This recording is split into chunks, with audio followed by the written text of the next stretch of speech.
ভগবানের আমরা যত রূপ দেখি সকল রূপ হলো শান্ত, সকল রূপ সৌম্য। বা আমার চোখে পাতি আছে, জগন্নাথের চোখের পাতি কই? ও বাবা, জগন্নাথের চোখ এত বড় বড় কেন, আমার চোখ তো এত বড় না? তার বাবা বাচ্চাটাকে ধমক দিচ্ছে, এত প্রশ্ন করবি না।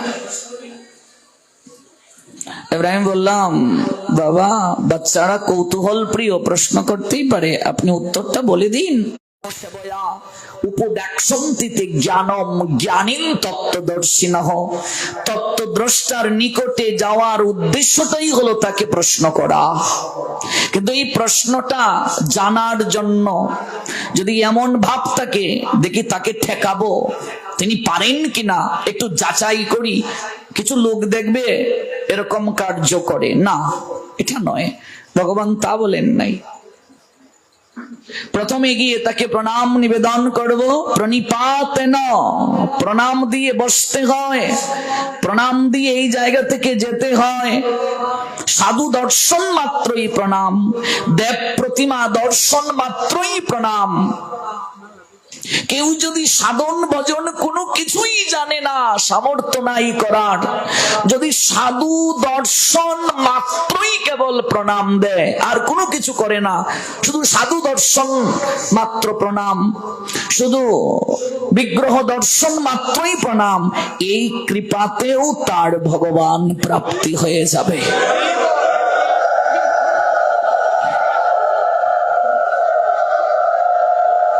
মার্কেন্ডেয় ঋষির নাম শুনেছেন তো? চণ্ডী যিনি লিখেছেন, মার্কেন্ডেয় পুরাণের অন্তর্গত চণ্ডী। এই মার্কেন্ডের জন্ম হওয়ার পর জ্যোতিষ শাস্ত্র বিচার যখন করা হলো, কুষ্টি করা হলো, আচার্যপাদ বললেন তার আয়ু নেই, স্বল্প আয়ু নিয়ে তিনি জন্ম নিয়েছেন। বাবা কাঁদতে শুরু করলেন, জন্মা তিনি, আয়ু নেই, কাঁদতে শুরু করলেন। গুরুদেব একটা উপায় বলুন। গুরুদেব সেদিন থেকে মার্কেন্ডয়কে বললেন, তোমাকে আমি একটা আদেশ দিয়ে যাই বাবা, সাধু দর্শন মাত্রই প্রণাম দেবে। এই জগতে সাধুর যে কত কৃপা, এটা যে একবার প্রাপ্ত হয়েছে সে জানে। জগতে আশীর্বাদ ছাড়া জীবনে কিচ্ছু প্রাপ্তি হয় না রে বাবা। আমাদের সনাতন শাস্ত্র আশীর্বাদ নিতে শিক্ষা দিয়েছে। আর কারো আশীর্বাদ পেতে গেলে নিচু হতে হয়, উঁচু হয়ে আশীর্বাদ নেওয়া যায় না। যদি হতে পারো নিচু, তবে পাবে কিছু, নিচু না হলে কখনো কিছু পাওয়া যায় না। গুরুজনদের আশীর্বাদটা বড় দরকার। আমরা সন্তানাদি জায়গা জমি নিয়ে মারামারি করি, কে কোনটা নেবে, কে কোন ঘরটা নেবে, কে কোন বাড়িটা নেবে, কিন্তু সন্তানাদির মাঝে খুব কম সন্তানই খুঁজে পাওয়া যায় মা বাবার সেবা নিয়ে তারা প্রতিযোগিতা করে, মা বাবার আশীর্বাদ প্রাপ্তির জন্য প্রতিযোগিতা, এটা খুব কমই দেখা যায় সন্তানের মাঝে। এটা খুবই কমই পাওয়া যায়, খুব কম পাওয়া যায়। ভগবানের যিনি গুরু হলেন, তিনিও কিন্তু গুরু আশীর্বাদে ভগবানের গুরু হয়েছিলেন। এই জন্য আশীর্বাদটা জগতে খুব দরকার। আশীর্বাদ ছাড়া কিচ্ছু প্রাপ্তি হয় না। আমরা বিবাহ কার্যে পর্যন্ত শ্রাদ্ধ করি, দেখেছেন তো? বিবাহ কার্যে আবার শ্রাদ্ধের দরকারটা কি? পূর্বপুরুষের জল দেওয়াটার দরকার কি? 7 পুরুষ পর্যন্ত জল দিচ্ছি, কারণটা কি বলুন তো? তার কারণ হলো, আমার সন্তান একটা শুভ কাজে যাচ্ছে, পূর্বপুরুষদের কাছ থেকে আশীর্বাদ নিচ্ছি আমি। আশীর্বাদ ছাড়া জীবনে কিচ্ছু হয় না। আশীর্বাদটা প্রয়োজন, কৃপা কাজ করে পাওয়া হয়, কৃপা চেয়ে নেওয়া যায় না যে গোসাই একটু কৃপা করবেন, কিন্তু আশীর্বাদ চেয়ে নিতে হয়। কৃপা কাজ করলে পাওয়া যায়। কৃপা কখনো এইভাবে হয় না, জোর করে সাধুর হাতটা আমার মাথায় নিয়ে নিলাম তাতে আমার কৃপা হয়ে যাবে না, এগুলো ভুল ধারণা, বরং তাকে বিব্রত করা। আপনার সেবায় সন্তুষ্ট হয়ে সন্তুষ্ট মনে কোন সাধু যদি আপনার মস্তকে হাতটা দেন, আপনার জীবনে আর কিচ্ছু প্রয়োজন নাই, কিচ্ছু প্রয়োজন নাই। মার্কেন্ডেয়কে বললেন সাধু দর্শন মাত্রই প্রণাম দেবে। আমরা নিচু হতে চাই না গো, প্রণাম দিতে কৃপণতা করি। আজকাল সনাতনী হিন্দুর ছেলে মেয়ে, তাদেরকে আমরা পিতামাতা যারা আছি প্রণাম দেওয়ার শিক্ষা দেই না। এই জন্য গুরু বৈষ্ণব গেলে প্রণাম দেয় না। প্রণামও এখন ডিজিটাল প্রণাম চলছে চারিদিকে, এটা প্রচলন হয়ে গেছে সব জায়গায়। এইভাবে প্রণাম সর্বত্র প্রচার হয়ে যাচ্ছে, ডিজিটাল প্রণাম। আবার কেউ কেউ এইভাবে প্রণাম দেয়, বৌমারা শ্বশুর শাশুড়িকে এখন এইভাবে প্রণাম দেয়। গুরু বৈষ্ণব কেউ কেউ কেউ কিছু মূর্খ আছে এইভাবে প্রণাম দেয়। কি আশ্চর্য চারিদিকে চলছে, এগুলো জানার চেষ্টা করছি না আমরা, বোঝার চেষ্টা করছি না।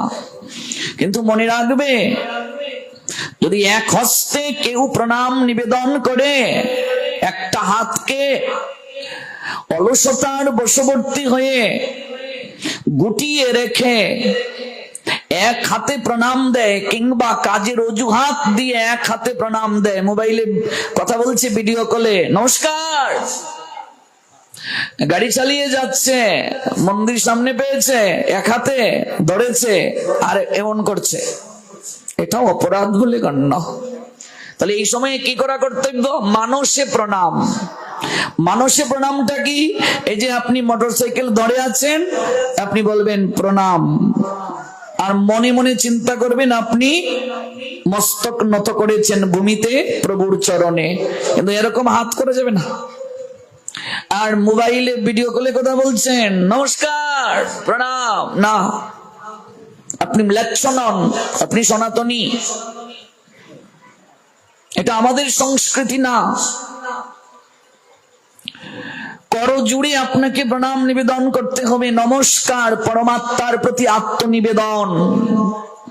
জন্ম প্রবৃত্তিয়াৎ কিঞ্চিদ পুমান বৈ ধর্মমাচরেৎ সর্বং তন্নিষ্ফলং ইয়াতি একহস্ত অভিবাদনাৎ। বিষ্ণু স্মৃতিতে ভগবান বিষ্ণু নিজে বলছেন, যদি কেউ এক হাত কার্যান্তরে রেখে কিংবা অলসতার বশবর্তী হয়ে প্রসারিত না করে এক হস্তে প্রণাম দেয়, তার জন্মার্জিত সঞ্চিত সকল পুণ্য নষ্ট হয়ে যায়। ভগবান বিষ্ণু বলছেন, আমি পরবর্তী জন্মটা তাকে অপূর্ণ করে জগতে পাঠাই। যে হাত দিলাম সচল, কিন্তু আমার চরণে হাত জোর করতে কৃপণতা করিস। এই চরণ দিলাম সচল অবস্থায় হাঁটতে পারিস। এই মস্তক দিলাম, অথচ আমার চরণে মস্তক নত করিস না। যা, পঙ্গু হয়ে থাক, অপূর্ণ হয়ে থাক। ভাবুন, অনুভব করুন, জগতে কত লোক আছে যারা চলতে পারে না, হাঁটতে পারে না, চোখে দেখতে পায় না, হাত নাড়াতে পারে না। আপনি পারেন, কিন্তু আপনি প্রণাম দিতে লজ্জা পাচ্ছেন। যারা সমর্থ, সমর্থ শব্দ দ্বারা আমি কি বোঝাচ্ছি? নিচু হতে পারে, নিচে বসতে পারে, তারা প্রণাম দেবে সাষ্টাঙ্গে, লম্বা হয়ে প্রণাম দেবে, লম্বা হয়ে ভগবানকে প্রণাম দেবে পুরুষেরা। কারণ 40-এর পরে গেলেই এখন যে যুগ চলছে, টুল ছাড়া কেউ আর বসতে পারি না।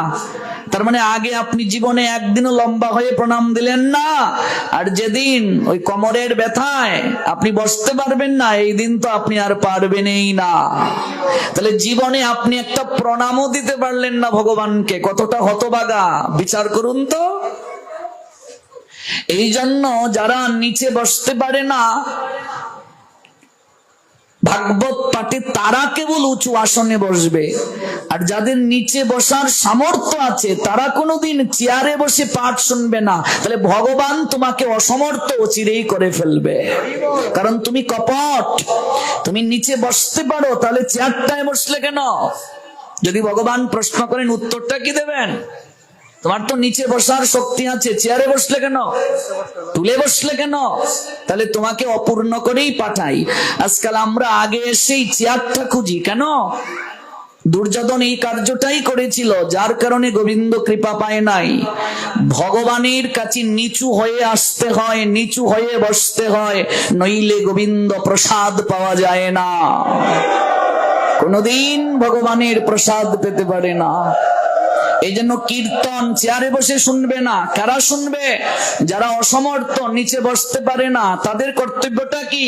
তারা ভগবানকে প্রণাম দিয়ে মার্জনা চাইবে আগে, যে প্রভু আমায় ক্ষমা করো, এই শরীরটা তো তুমিই দিলে, তুমিই শরীরটাকে অচল করলে, এটা আমার দুর্ভাগ্য, তুমি আমায় ক্ষমা করো। এই ক্ষমা চেয়ে তারপর চেয়ারে বসবে। আর যারা সমর্থ তারা কোনোদিন চেয়ারে বসে কীর্তন ভাগবত শুনবে না। যদি করো তাহলে অচিরেই অপূর্ণ হবে, অসমর্থ হবে, আর জীবনে নিচেই বসতে পারবে না। এগুলো আমার কথা নয়, বিষ্ণু স্মৃতি শাস্ত্রের কথা। দুইটা জায়গায় সবাই সমান, আসনের তারতম্য নাই। একটা জায়গা হলো শ্মশান, কোনো তারতম্য নাই। মন্ত্রীর জন্য আলাদা ব্যবস্থা আছে নাকি শ্মশানে? এই যে আমাদের অঞ্চলে সুরঞ্জিত সেনগুপ্ত মন্ত্রী ছিলেন, তিনি যখন মারা গেলেন, হেলিকপ্টার দিয়ে লাশ এলো, সবাই যখন তিনি অন্য সময় আসতেন বলতো মন্ত্রী এসেছে, মন্ত্রী এসেছে, হাজার হাজার লোক তাকে বরণ করার জন্য তিনি হেলিকপ্টার থেকে নামবেন যেত। সেই দিনও তিনি আসলেন, কিন্তু কেউ বলে নাই মন্ত্রী এসেছে, সবাই বলেছিল লাশ এসেছে, লাশ এসেছে। আত্মাটা চলে গেলে তখন একটাই আমার আপনার পরিচয়, লাশ, আর কোনো পরিচয় নাই। কবে বুঝবো বলুন এগুলো? দৈন্যতা কবে আসবে মনে? কবে সকল কিছু জলাঞ্জলি দিয়ে গোবিন্দের চরণে নিজের দেহটাকে লুটাতে পারবো বলুন? আমার কথাগুলো আপনাদের মনে কষ্ট দেওয়ার জন্য নয়, আমায় অপরাধ ক্ষমা করবেন। আমার কথাগুলো বলার অর্থ, এই জায়গায় যেহেতু বসিয়েছেন, আমি শিক্ষক, এখন জায়গা থেকে নেমে গেলে আমি একেবারে নিতান্ত, কিন্তু এই জায়গায় তো আমাকে শিক্ষকের ভূমিকায় বসিয়েছেন, এখানে তো আমায় কথাগুলো বলতেই হবে বলুন। এটা আমার কথা নয়, শাস্ত্রের কথাটা আমি বলে যাচ্ছি। এই জায়গায় নিচু না হলে কিছু পাওয়া যায় না। শ্মশানে সবাই সমান, এখানে উঁচু নিচু ভেদাভেদ নাই। সবাইকে একটা জায়গায় গিয়ে দাঁড়াতে হয়, একটা জায়গায় গিয়ে উপবেশন করতে হয়। মন্ত্রীর জন্য আলাদা কোনো চিতা নাই, এই জায়গায় সবার জন্য সমান। যে লোকটা রিক্সা চালায় তার জন্য যেরকম চিতা সাজানো হবে, যে লোকটা মন্ত্রী তার জন্য সেইভাবেই চিতা সাজানো হবে। এখানে সবারই পরিচয় সে লাশ, আর কোনো তার পরিচয় নাই। এই জায়গায় সবার একটাই পরিচয়, সে লাশ, আর কিছু নয়, কিছু নয় আর পরিচয়। ক্ষমতা চলে গেলে কেউ ফিরেও তাকায় না। যে সাংবাদিকরা পিছনে পিছনে ঘুরে স্যার বলুন, স্যার বলুন, স্যার বলুন, ওরা পরে আর পাত্তাই দেয় না। এটা হিরণ্যকশিপুর চরিত্র থেকে জানবো আমরা, যে ক্ষমতা বালির বাদ, ক্ষমতার দ্বারা কিচ্ছু লাভ হয় না। মানুষ অহংকারী হয়ে যায় ক্ষমতা প্রাপ্ত হয়ে। তেমনি এই জীবন প্রাপ্ত হয়ে, যৌবন প্রাপ্ত হয়ে ভগবানের দানকে আমরা অস্বীকার করছি, আমরা অকৃতজ্ঞ হয়ে গেছি, কিন্তু আমরা উপলব্ধি করি না। মুহূর্তের মাঝেই প্রাণ পাখিটা যদি দেহ পিঞ্জিরা থেকে উড়াল দেয়, কিচ্ছু থাকবে না, আমার পরিচয়টা পর্যন্ত এক সময় নিঃশেষ হয়ে যাবে। এই একটা জায়গা যেখানে সমান, উঁচু নিচু ভেদাভেদ নাই। দ্বিতীয় জায়গা, মন্দির, ভাগবতের আসর, মন্দিরে উঁচু নিচু ভেদাভেদ নাই, আলাদা কোনো ব্যবস্থা নাই, সবাই সমান। এখানে আসতে হবে বিনয়ের সঙ্গে। কোনো একটা জায়গায়, আমি নাম বলবো না, কোন একজন রাজনীতিবিদ এসেছেন, যতুর শহর, সে ওই শ্রীবাস অঙ্গনে ঢুকে গেছে, আর অপদার্থ কমিটিগুলো জি জি স্যার, জি স্যার, আসুন আসুন আসুন। এইভাবেই হিন্দুরা নিজেদের সংস্কৃতি নষ্ট করছে। রাজনীতির আকড়া বানিয়ে ফেলি, সরকার পতনের সঙ্গে সঙ্গে কমিটিগুলো ভাগে। কেন? মন্দির রাজনীতির আকড়া হবে কেন? মন্দিরগুলোতে তারাই দায়িত্ব নেবে যারা সাধু, মন্দিরগুলোতে দায়িত্ব নেবে তারা যারা ভগবানের সেবা করার জন্য যোগ্য। আজকাল মন্দিরগুলোতে যারা দায়িত্ব নেয় অধিকাংশ লোকরা ভক্ত না, সাধু না, শাস্ত্র সম্পর্কে কোনো জ্ঞান নাই। এটি আমাদের জন্য দুর্ভাগ্য, দুর্ভাগ্য আমাদের জন্য। এই তো আমি ময়মনসিংহের ঈশ্বরগঞ্জ গিয়েছিলাম, এমপি এসেছে, আমাকে কাগজে লিখে দেওয়া হয়েছে যে এমপি 10 মিনিট কথা বলবেন। আমি বলছি না, কোনো সুযোগ দেয়া হবে না। এমপি মহোদয়কে বসতে বলুন, পাঠ শেষ হবে তারপর তিনি কথা বলবেন, এটাই নিয়ম। হরিধ্বনি দিয়ে যখন ভাগবত শুরু হবে, হরিধ্বনি দিয়ে শেষ হওয়ার আগ পর্যন্ত পাঠ বন্ধ করে কোনো কথা বলা যাবে না। এই তো নোয়াখালীতে নির্বাচনের আগে আমি প্রোগ্রামে গেলাম, অম্বিকানগর, সেখানে এমপির প্রার্থী এলেন। আমি বললাম আমাদের তো একটা নিয়ম আছে, আপনি নিশ্চয়ই ধর্মকে সম্মান করেন, তাহলে পাঠ শেষ না হওয়া পর্যন্ত আপনার হৃদয়ের কথা বলতে পারবেন না। উনিও বসলেন না, ঠিকই, আমরা কাউকে কারো ধর্মে ভাবাবেগে আমরা আঘাত করবো না। এই তো ব্রাহ্মণবাড়িয়াতে এখানে আসার আগে আমি গেলাম, মেয়র প্রার্থী আসছেন, কমিটি কাগজ দিচ্ছে, কাঁপতে কাঁপতে একটু কথা বলবেন। আমি বললাম কেন? পাঠ শেষ হবে তারপর তিনি কথা বলবেন, এটাই নিয়ম। এই হলো আমাদের দুর্দমনীয় অবস্থা, কিচ্ছু জানি না, কিচ্ছু বুঝি না। এই যে লিখেছেন এত প্রহর ব্যাপী কীর্তন, 16 প্রহর, 32 প্রহর, 56 প্রহর, এগুলো বুঝি। প্রহর কাকে বলে? প্রহর কোত্থেকে এলো? যখন ঘড়ির আবিষ্কার হয় নাই তখনও সনাতন শাস্ত্রে হিসাব ছিল সময়ের। 3 ঘন্টায় প্রহর হয়। যদি 56 প্রহর ব্যাপী কীর্তন হয়, এই 56 প্রহরের মাঝে 1 সেকেন্ডও যদি কীর্তন বন্ধ হয়ে যায়, যজ্ঞ সম্পূর্ণ হয়ে যাবে। যজ্ঞ সম্পূর্ণ। শ্রীবাস আঙ্গিনায় শ্রীবাসের ছেলে মরে গেছে, কীর্তন বন্ধ হয়েছিল? ছেলে মরে গেছে, রাজনৈতিক নেতা এলে কীর্তন বন্ধ করে তার হাতে মাইক ধরিয়ে দেয়া হয়। কেন? কারণটা কি? শাস্ত্রের নিয়ম তো জানতে হবে। শ্রীবাসের পুত্র মরে গেল, কীর্তন পর্যন্ত বন্ধ করলেন না শ্রীবাস। মালিনী দেবী কান্না করছেন, শ্রীবাস গিয়ে বলছেন যদি কাঁদতে হয় কাপড়টা মুখের মাঝে গুজে দিয়ে দরজা বন্ধ করে কাঁদো। তোমার ক্রন্দনের কারণে আমার প্রভুর কীর্তনে যদি ব্যাঘাত হয়, আমি কিন্তু গলায় কলসি বেঁধে সুরধ্বনি গঙ্গায় ডুবে মরব। আজকাল এই শ্রীবাস আঙ্গিনা সাজিয়ে, এই শ্রীবাস আঙ্গিনার মাঝে আমরা কীর্তনকে কোন জায়গায় বন্ধ করে, কোন জায়গায় একেবারে অল্প করে সাউন্ড কম দিয়ে কীর্তনিয়াদেরকে বলি গাও, আর আমরা কোন নেতা এলে তার হাতে মাইক ধরিয়ে দেই, তিনি শুভেচ্ছা বক্তব্য প্রদান করেন। এই যে অপরাধ, এই অপরাধ কমিটিকে নিতে হবে। মনে রাখবে, এই যজ্ঞে যত অপরাধ হবে আয়োজনকারীকে নিতে হবে, আর আয়োজনকারী হলো কমিটি, তাদেরকে নিতে হবে। তাদের পুত্র সন্তান, তাদের উপরেই প্রভাব পড়বে, স্ত্রীর উপর প্রভাব পড়বে। যত রাজা জমিদারদের বাড়ি দেখেছো, প্রত্যেক বাড়িতে একটা দুর্গা মণ্ডপ ছিল কি না? বলেন, সেই সকল বাড়ির কোন ঐতিহ্য আছে? চামচিকার বাসা, ইঁদুরের গর্ত, বংশ পরম্পরায় ওদের কোন ঐতিহ্য আছে? নেই। কেন? ওরা বাইজি নাচিয়েছে, ওরা পশু বলি দিয়েছে, মদ মাংস খেয়েছে, আর লক্ষ্মীর ভান্ডার যে অর্থ সম্পদ টাকাগুলো ছড়িয়ে দিয়েছে। ছড়িয়ে দেওয়ার কারণে ওই চরণের মাঝে টাকা পড়েছে। মা দুর্গা, মা কালী, দুই উগ্র রূপ। এই দুই উগ্র রূপের পূজা বুঝে করতে হয়। যদি ঠিকভাবে পুজো করে মাকে সন্তুষ্ট করা যায়, 10 হাতে মা দেবে। আর যদি অপরাধ হয় 10 হাতে কেড়ে নেবে। তাদের উপর প্রভাব পড়লো। অহংকার একটা হলো কারণ বিনাশের, আর দ্বিতীয় হলো অপরাধ। এই দুর্গা পূজায় যত নিয়ম হচ্ছে সব কমিটিকে বহন করতে হবে। তাদের সন্তান, পরিক্রমা, বংশ পরম্পরা এগুলো পড়বে। এই জন্য কমিটিতে দায়িত্ব নেওয়ার আগে বুঝে নিতে হয় যে আমি সেবক হয়ে যাচ্ছি, আমি পারবো তো, নইলে সকল দায়িত্ব আপনার সন্তান পরম্পরাক্রমে ভোগ করতে হয়েছে। কিন্তু কীর্তন বন্ধ হয় নাই। কতটা ডেডিকেট থাকবে কমিটি, শ্রীবাসকে দিয়ে বুঝালেন মহাপ্রভু।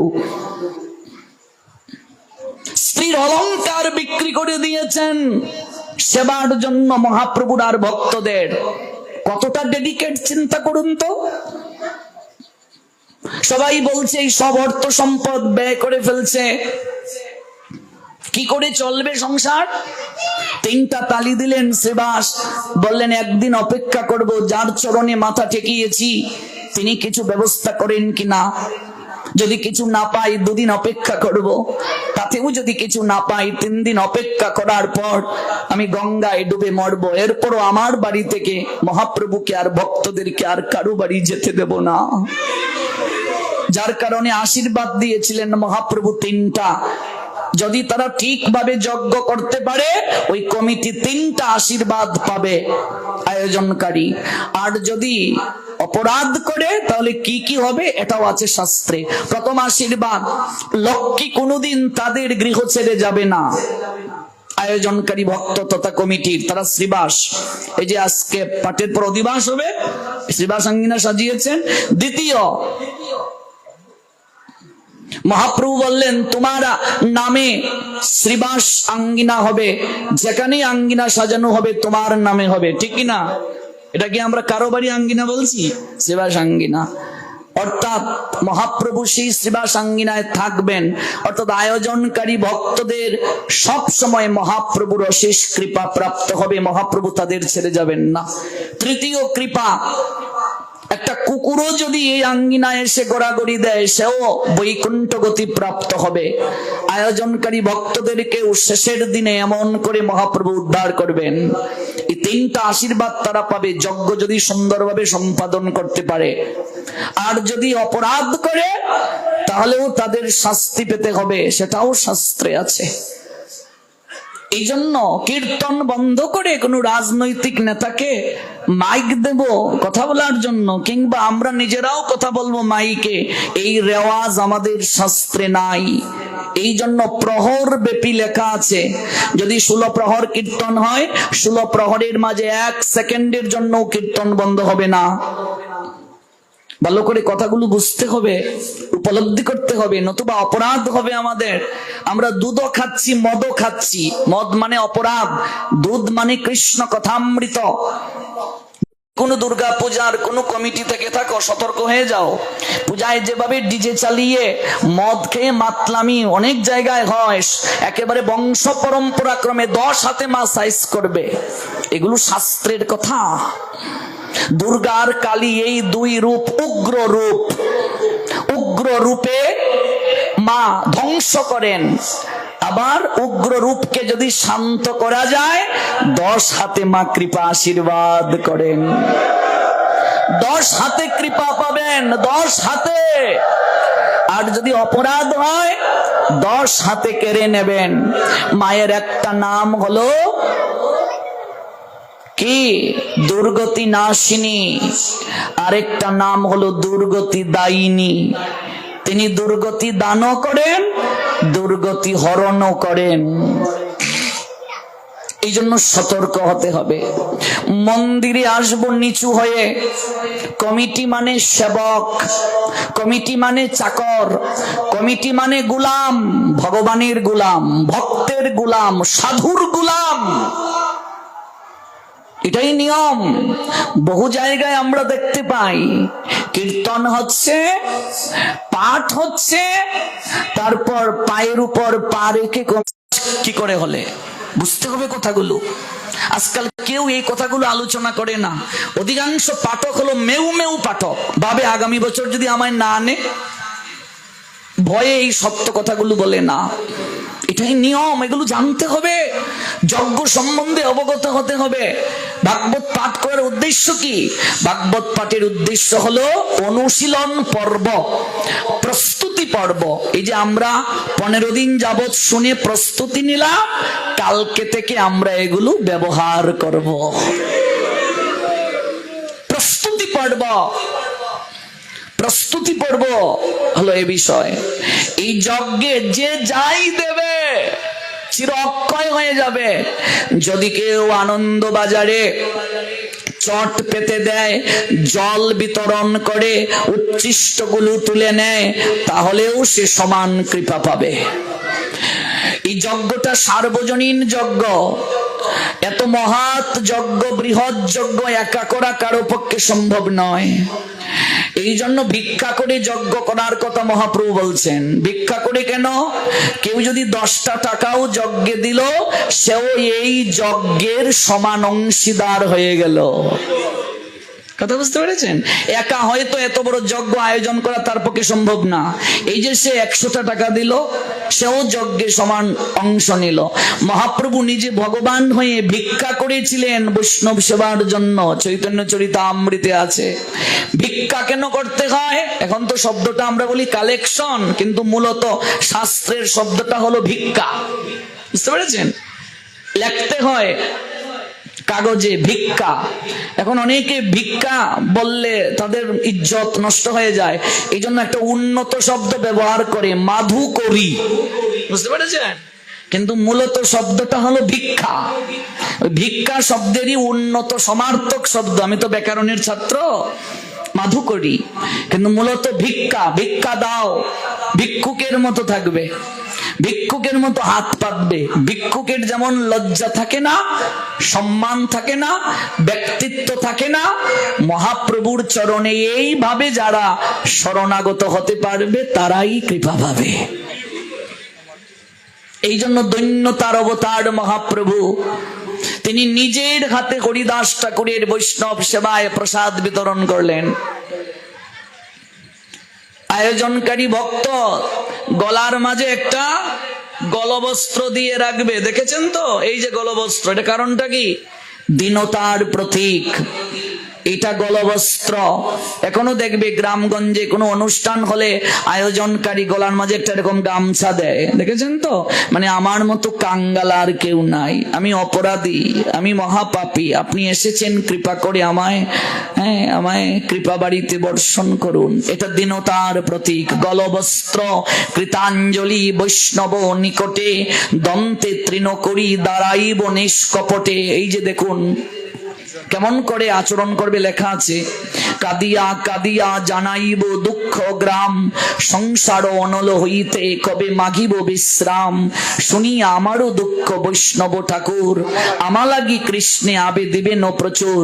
বৈষ্ণবের আবেদনে কৃষ্ণ দয়াময়, বৈষ্ণব আবেদনে কৃষ্ণ হন সদয়।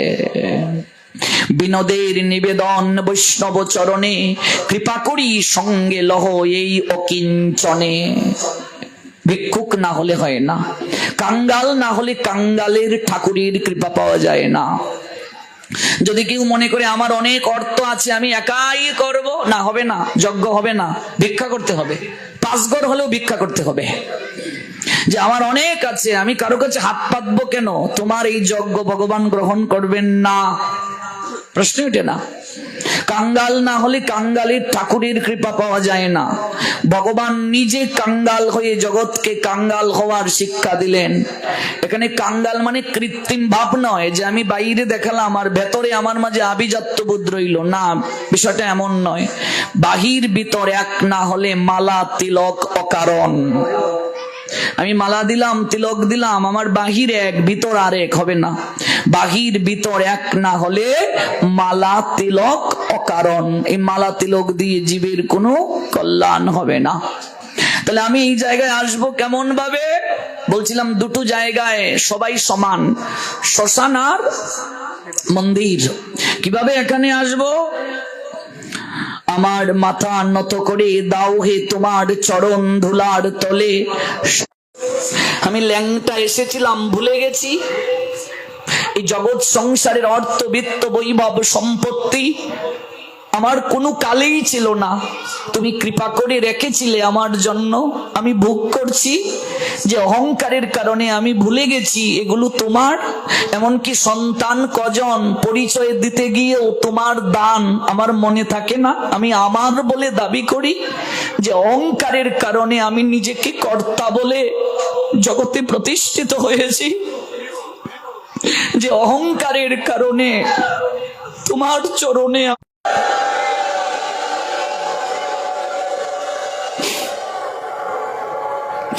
বাংলার প্রধানমন্ত্রী আর বাংলার অর্থমন্ত্রী হুসেন শাহের আমলে একজনের নাম অমর, একজনের নাম সন্তোষ। হুসেন শাহ তাদের নাম দিয়েছিলেন সাকর মল্লিকার দবির খাস। পরবর্তীতে মহাপ্রভু তাদের নাম দিলেন রূপ গোস্বামী, সনাতন গোস্বামী। আমরা তাদের নাম জানি। এই রূপার সনাতন যেদিন সর্বপ্রথম মহাপ্রভুর সঙ্গে সাক্ষাৎ করতে গেলেন, তারা অনেক সংবাদ শুনেছেন, মহাপ্রভুর নামে অনেক কথা জেনেছেন। দূর থেকে মহাপ্রভুর চরণে নিজেদেরকে নিবেদন করেও দিয়ে দিয়েছেন। সুযোগ খুঁজছিলেন কি করে পালাবেন, কিন্তু রাজা তাদেরকে চাকরি থেকে কখনো ছেড়ে যাওয়ার অনুমতি দেয় নাই, কারণ এত জ্ঞানী তারা। চিন্তা করুন, তারা যেদিন সর্বপ্রথম মহাপ্রভুর কাছে সাক্ষাৎ করতে গিয়েছিল, দুই ভাই মস্তকের মাঝে দুইটা বুঝা নিয়ে আর দাঁত দিয়ে একটা তৃণকে এরকম চিবিয়ে মহাপ্রভুর সামনে গিয়ে দাঁড়িয়ে রইল, আর নয়ন থেকে টপ টপ করে তাদের অশ্রু ঝরছে। মুখে কোনো কথা বলছে পারছে না, মাথায় দুইটা বুঝা আর দাঁতের মাঝে এক খণ্ড তৃণ চিবিয়ে ধরা। হাজার হাজার ভক্ত দেখলো, আহা কত সুন্দর গায়ের বরণ দুইটা যুবক, এ কেমন করে এলো? মাথার মাঝে দুইটা বস্তা বুঝা আর দাঁত দিয়ে তৃণ ঘাস চিবিয়ে ধরে দাঁড়িয়ে আছে, আর নয়ন থেকে অশ্রু ঝরছে, কথা বলছে না। দুই ভাই মহাপ্রভুকে জানাচ্ছে, বুঝাচ্ছে, এই ভাবটা, এই বেশটা দিয়ে মহাপ্রভুর কাছে এই বার্তাটা জানাচ্ছে, প্রভু গো, অনন্ত জনমের বিষয়ের বুঝা, কামনা বাসনার বুঝা জন্ম জন্মান্তরে বহন করে চলছি প্রভু। এটা এক জনমের নয়, লক্ষ লক্ষ জনমের কামনা বাসনার বুঝা, আমিত্বের বুঝা, আমার আমার আমার করে দাম্ভিকতার বুঝা লক্ষ লক্ষ জনম ধরে বহন করে চলেছিলাম। তুমি যে জগৎ জীবের বোঝা বহন করো, এই সংবাদটা এর আগে কোনোদিন শুনি নাই।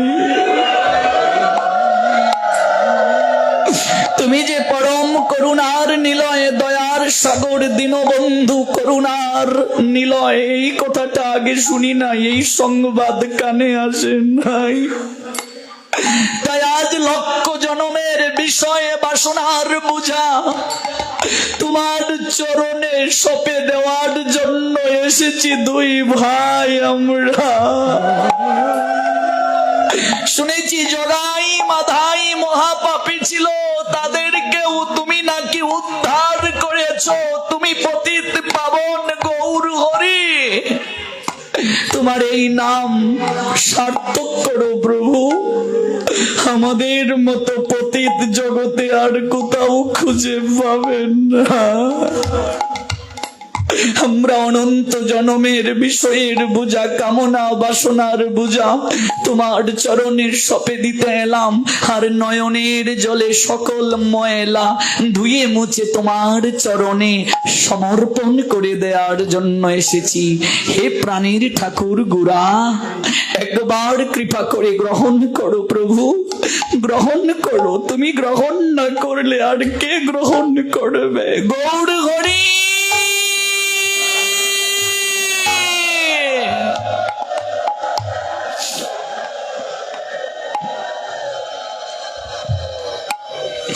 তুমি গ্রহণ না করলে কে করবে? কে করবে গ্রহণ? তোমার জন্য সব ত্যাগ করতে পারি, সব ত্যাগ করতে পারি তোমার জন্য। কেবল এই দুটো শীতল রাঙ্গা চরণ, এই রাঙ্গা চরণে একটু শরণ নেওয়ার জন্য হৃদয়ে বড় লালসা। হে গৌরাঙ্গ, তুমি কথা দাও কোনদিন তোমার দয়া থেকে আমায় বঞ্চিত করবে না।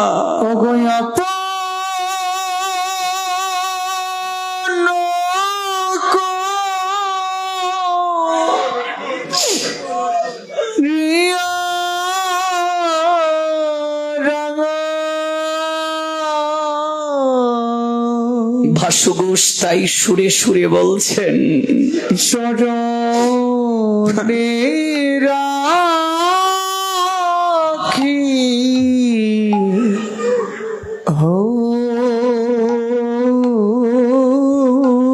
তুমি তো আমার একমাত্র আপনার জন।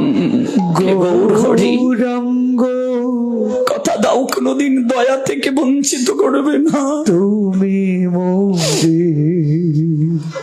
সকল কিছু জলাঞ্জলি দিয়ে এসেছি তোমার চরণ পাওয়ার লোভে।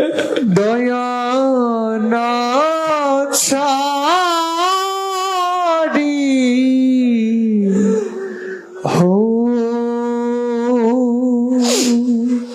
কথা দাও প্রভু, তোমার চরণ লাগি গৌর প্রেমানন্দে সবিতে আগি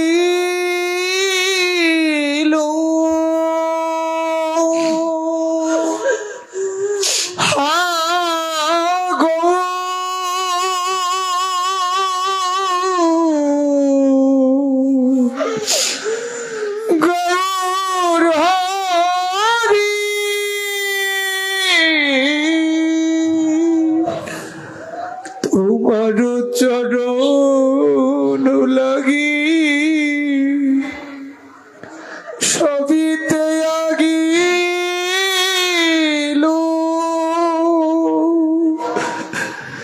শীতল চরণ পায়া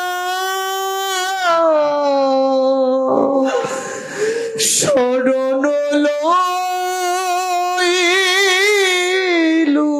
যেদিন থেকে তোমার কথা শুনেছি, যেদিন থেকে তোমাকে ভালোবাসতে শিখেছি,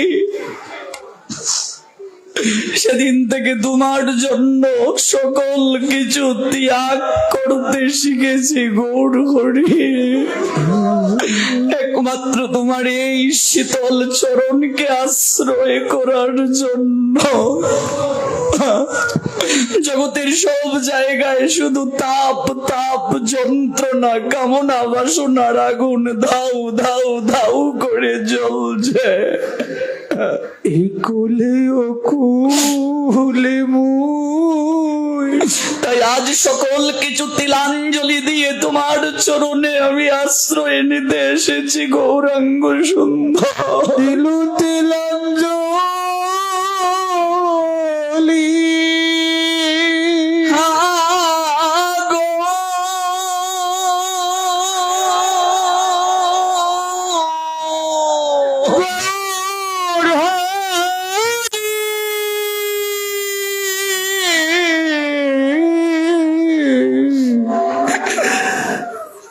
কুলে ও কুলে মুই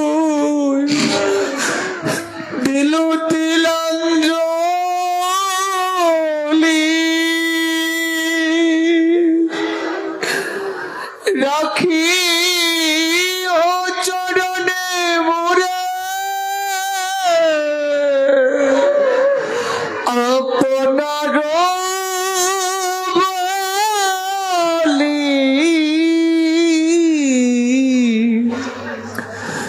বাসু